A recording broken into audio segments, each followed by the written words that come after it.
નમસ્કાર, news for કાઠિયાવાડમાં આપનું હાર્દિક સ્વાગત છે. હું છું હિના. ગુજરાત પ્રજાપતિ સમાજ 100 વર્ષ જૂની ગુજરાતની એકમાત્ર સંસ્થા છે.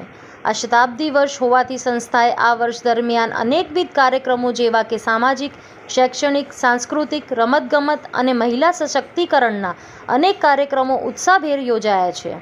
તારીખ 13 એપ્રિલ 2025 રવિવારના રોજ શ્રી ભાગવત વિદ્યાપીઠ સોલા અમદાવાદ ખાતે યોજાશે. આ સંસ્થામાં 450 વિદ્યાર્થીઓને સમાવતું કુમાર છાત્રાલય કાર્યરત છે.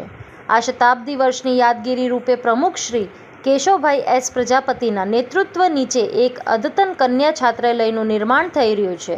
500 દીકરીઓને સમાવતા અદ્યતન કન્યા છાત્રાલયમાં library, e library, smart class, cafeteria, gym વગેરેની વ્યવસ્થા પણ છે.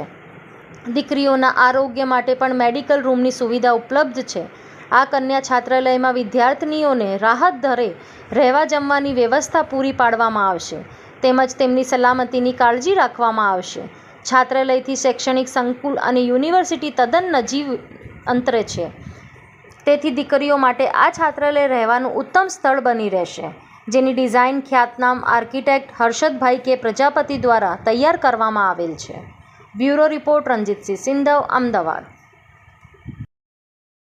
પ્રજાપતિ તંત્રી પ્રજાપતિ માસિક ગુજરાત પ્રજાપતિ સમાજ 13 તારીખે જે ગુજરાત પ્રજાપતિ સમાજનું એક મહાસંમેલનનું આયોજન થઈ રહ્યું છે. આ સંસ્થાને 100 વર્ષ પૂર્ણ થવાથી અમે શતાબ્દી વર્ષ ઉજવી રહ્યા છીએ અને આ શતાબ્દી વર્ષમાં અનેકવિધ કાર્યક્રમો સામાજિક, શૈક્ષણિક અને સુધારાને લગતા અનેકવિધ પ્રોગ્રામો કર્યા છે, રમતગમત ક્ષેત્રે પણ. અને હવે આ શતાબ્દી વર્ષના યાદગીરી રૂપે અમે એક કન્યા છાત્રાલયનું આયોજન કરી રહ્યા છે. એટલે સામાજિક સંગઠન થાય, અમારા સામાજિક શૈક્ષણિક જે સુધારા કરવા છે, નવું કોઈ આયોજન કરવું છે, એની વાતો અમે સમગ્ર ગુજરાતના ગામે ગામ સુધી પહોંચાડી શકીએ એ માટે અમે 13મી તારીખ વિશાળ પ્રજાપતિ સમાજનું સંમેલનનું આયોજન કરી રહ્યા છે. આ કન્યા છાત્રાલય 500 વિદ્યાર્થીઓને એમાં રહી શકશે. ટોટલ 10માં 112 રૂમ છે. દરેક રૂમમાં 4 છોકરીઓ રહીને અભ્યાસ કરી શકશે. એમાં જીમ છે, કાફેટેરિયા છે, ઇન્ડોર ગેમ છે, ઈ લાઇબ્રેરી છે, લાઇબ્રેરી છે, કોમ્પ્યુટર રૂમ છે, અનેકવિધ સગવડો એમાં ઊભી કરવામાં આવી છે. આ કન્યા છાત્રાલયમાં પ્રજાપતિ સમાજની છોકરીઓને કેવા પ્રકારના લાભ થતો? આ કન્યા છાત્રાલયમાં આર્થિક રીતે ખૂબ જ નબળી હોય, હોશિયાર હોય, દૂર ગામડે રહેતી હોય અને અમદાવાદ જેવા શૈક્ષણિક હબમાં એને એડમિશન મળે અને એને રહેવાની સગવડ મળે અને એને ખાવા પીવા રહેવાનું બધું જ લગભગ બહુ સામાન્ય ખર્ચથી એને મળે એવી વ્યવસ્થા અમે કરવાના છીએ. આપનું નામ અને પરિચય? કેશવલાલ સદારામ પ્રજાપતિ, ગુજરાત પ્રજાપતિ સમાજ પ્રેસિડેન્ટ. એક છાત્રાલયનું ઓપનિંગ થવા જઈ રહ્યું છે, કન્યા છાત્રાલય, થોડીક એની માહિતી. કન્યા છાત્રાનું ઓપનિંગ નથી થઈ જવા જયું, પણ એ બનવા જયું છે, બનવા ચાલુ છે. બન્યા પછી ઓપનિંગ થશે. એમાં એના વિશે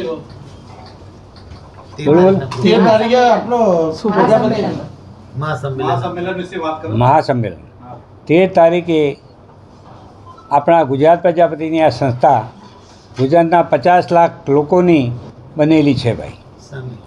હવે એ સંસ્થામાં 1924માં આ સંસ્થાની સ્થાપના થયેલી છે.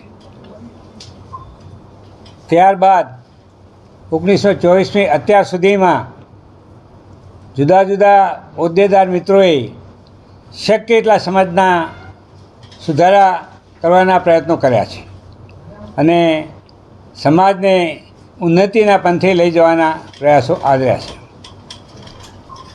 આ સમાજ આ 13 તારીખનો જે પ્રોગ્રામ છે એ 100 વર્ષ પૂરા થયા એટલે આપણને આનંદ અને ઉમંગની ભાવના થાય.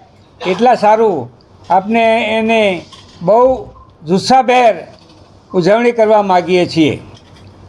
ઉજવણી ભાગરૂપે આપણે 10, 15, 20 હજાર માણસો ભેગા થવાના છે. સવારે 9:30નો પ્રોગ્રામ છે. બપોરે 1 વાગ્યા સુધીનો આ પ્રોગ્રામ ચાલવાનો છે અને 1 વાગ્યા પછી દરેક આવનાર મિત્રોને આપણે ત્યાં મિષ્ટાન ભોજન આપવાનું નક્કી કરેલું છે. દોસ્તો, એમાં ઉપસ્થિત એવા આપણા CM સાહેબ અને જ્ઞાનવત્સલ સ્વામી હાજર રહેનાર છે. અને ત્રીજા મહેસાણાના આપણા સંસદ નાયક સાહેબ એ મયંકભાઈ નાયક સાહેબ એ પણ હાજર રહેવાના છે. આપણા નારપુરા વિસ્તારના ધારાસભ્ય જીતુભાઈ પટેલ પણ હાજર રહેવાના છે.